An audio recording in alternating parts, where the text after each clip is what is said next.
Good morning, YouTube. How are you this morning? Winter has finally arrived again, it seems. I am doing pretty good. I am in Claremore, Oklahoma at Steel Service Company, unloading my I-beams.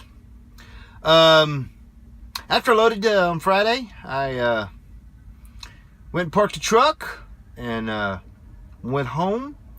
Took my wife out to El Phoenix for dinner, and we had a mess of fajitas and a bunch of adult beverages. If you've never been to El Phoenix, excuse me, or even if you had, and El Phoenix is all over Texas and the lower south, they have a thing called the 1918 margarita, and it's a hand-mixed margarita. Right there at the table. It is really, really, really good. You know what I mean? It doesn't take it doesn't hit you till about an hour after you drink it. I had a few of those. Wife had some sangria. Like I said, we ate a mess of fajitas, and then sopapilla for dessert, and then we went home. It's a nice, quiet weekend. And Saturday kind of just lazed around, did some stuff, and on Sunday, New Year's Day, because we didn't go out Saturday night, we watched television, kind of just relaxed.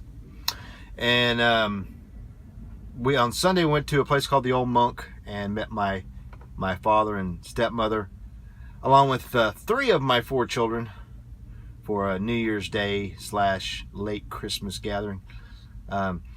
If you're ever in Dallas and you've never been there, I highly suggest that you go. It's called the Old Monk. It is an Irish pub. It is 1 block east, 1 block east of 75 at the Knox Henderson exit. You will not find a better plate of fish and chips this side of the pond, if you like, especially like English style. But I digress. We did that on Sunday afternoon, and then didn't do much of anything else. We went home, relaxed, and then on Monday, yesterday, I slept late.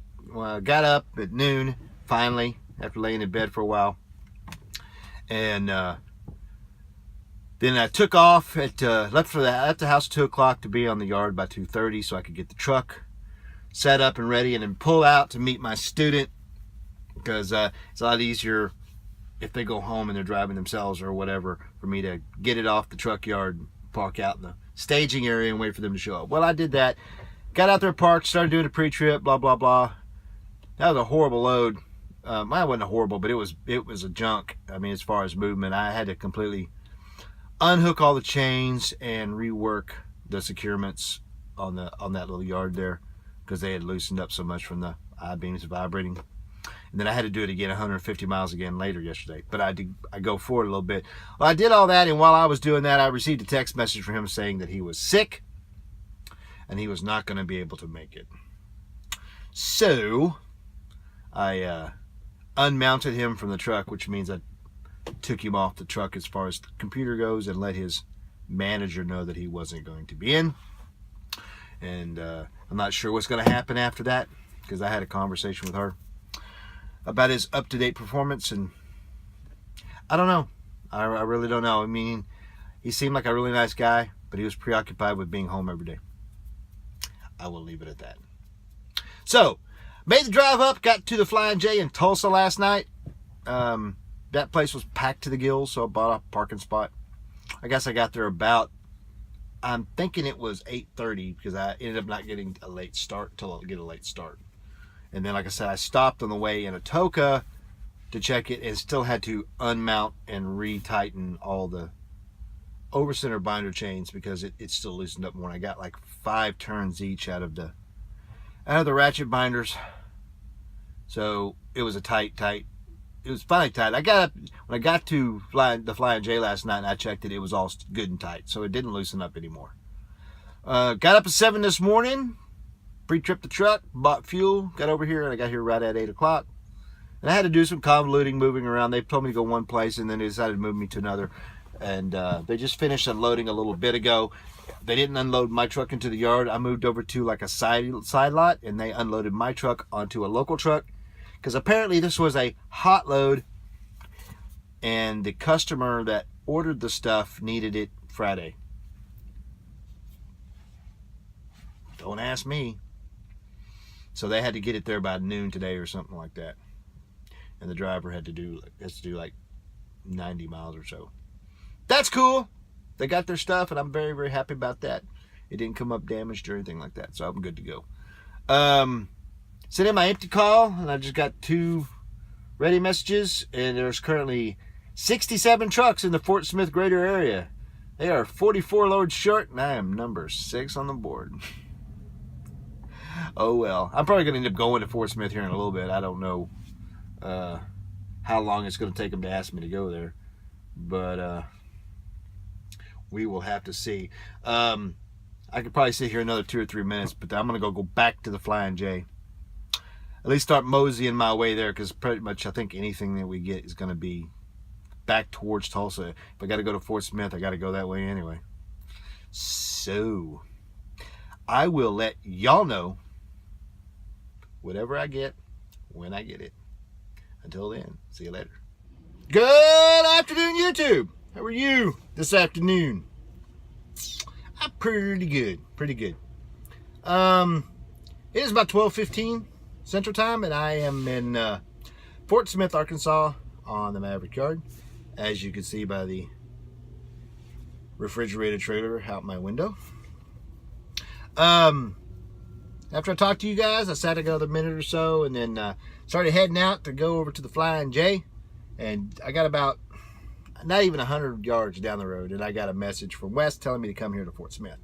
I figured that was going to happen, so I just kind of kept on trucking. It's about a 2.5 hour drive, roughly. It's 128 miles, but you know, you got some stoplights and stop signs the way I go. Because I don't cut through town. I prefer to go around. I've talked about that before. Got here a while ago, about 11:30. Walked down and checked in. I am picking up a load going to Georgetown. This one will be tarped. My appointment is not for a little bit. I went ahead and checked in, and they will call me on the telephone when it's time to go in there and pull up to my spot and get my load. So I'm already all set up. I got my dunnage on the deck, and I got the straps for the belly wrap ready to go, and I'm kind of hanging out now, waiting. This load is due 10 a.m. on Thursday, so I have plenty of time. It is 696 miles there. It's actually paid miles. It's actually 700 and I can't remember, 707 or something like that driving miles to get there. So my plan is to load it up, and hopefully they'll load me at 1 o'clock, because my appointment window is from 1 to 3.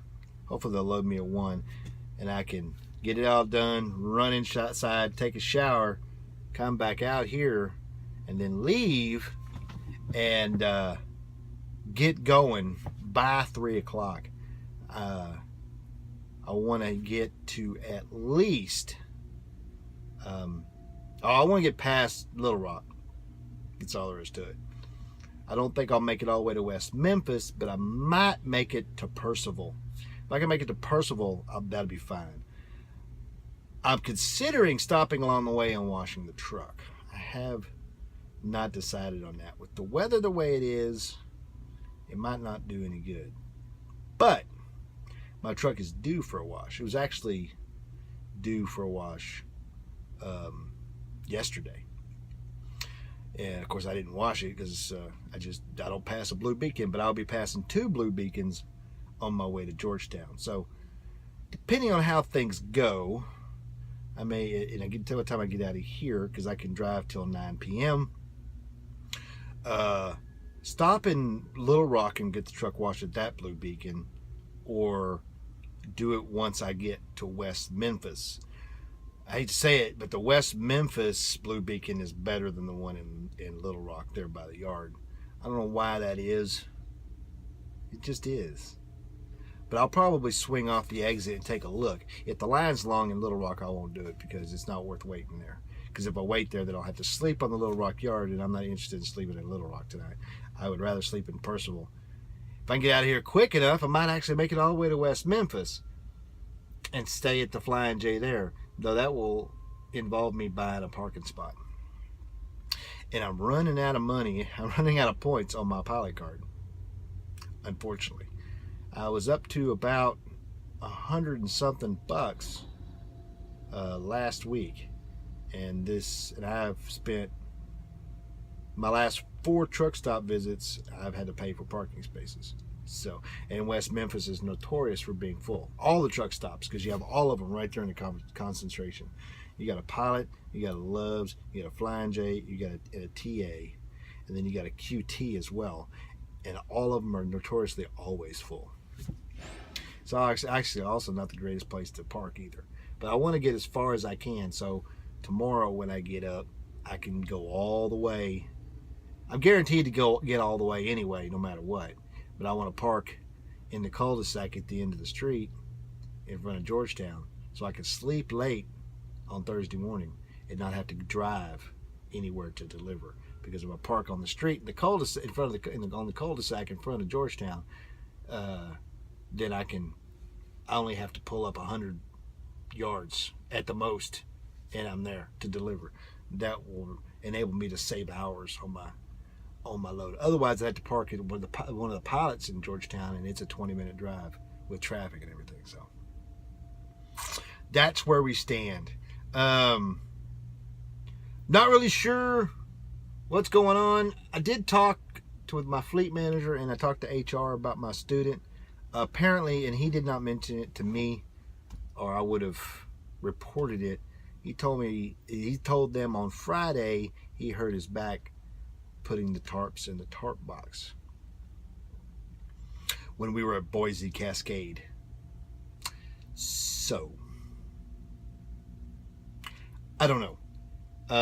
My fleet manager did tell me that they will give him a week for him to get back on the truck, and if he doesn't come back on in a week, then they will reassign him to another trainer if and when he returns to Maverick, which means I'll get all this week, and I don't know whether he's going to come back or not. He hasn't contacted me, so I'm imagining that probably by the end of next week I'll probably have another student and then get back to normal. I am debating that this next student after the current one, of going back to being solo, that'll be 6 months road training, and I will have fulfilled my requested obligation. That will mean I would have spent roughly 10 months of the 12 months I've been with this company teaching. So there. I'm not really sure. I have yet to decide. I've got a couple of different game plans going on. I am saying, though, I'm thinking I'm going to stop training for a while, and then it was my intention, and it still kind of sort of is that in April or May, once the summer gets here, or begins to get here, summer starts in March, of switching to glass. I have not decided if I'm going to do that or not. I'm still checking into that. If I do switch to glass, though, I want to go to the dedicated account in Corsicana, Texas. But those are future conversations, I guess, once I've made a final decision. But as it stands right now, I'm all alone. I will say this much, though. I'm pretty much going to stop road training after the next student, or the middle of February, whichever comes first. If I have a student during that time, then I'll finish the student, obviously. But middle of February, I think February 21st or 22nd is the end of my 6 months, and I'm going to switch back to going solo. I like to train. That's not a problem. I like teaching people, but I'd rather have my privacy on the road. I've trained at other companies before, and I never really had a problem with it. I think the big difference is there I only had to have someone on the truck overnight, you know, every other day or something like that, because I was home almost every day. Or if I was home every day, they only rode with me during the day, so I didn't have to stay in the same truck with them at night. Not that that's really a super problem, because I teamed for a long time, but I don't know. I've gotten used to my personal space and my privacy, and it's really difficult to sit down and watch television or play my PlayStation or whatever in the evenings when I stop when I have a student on board, because generally they're in and out of the truck. You know, they're going inside to sit in the lounge, or they're, you know, yeah, it's kind of hard to explain, but I think maybe you get what I'm trying to say. Well, this update is a bit long, and that's pretty much it for the day. So until Thursday when I unload, keep the shiny side up, 73s. Be safe, and Happy New Year.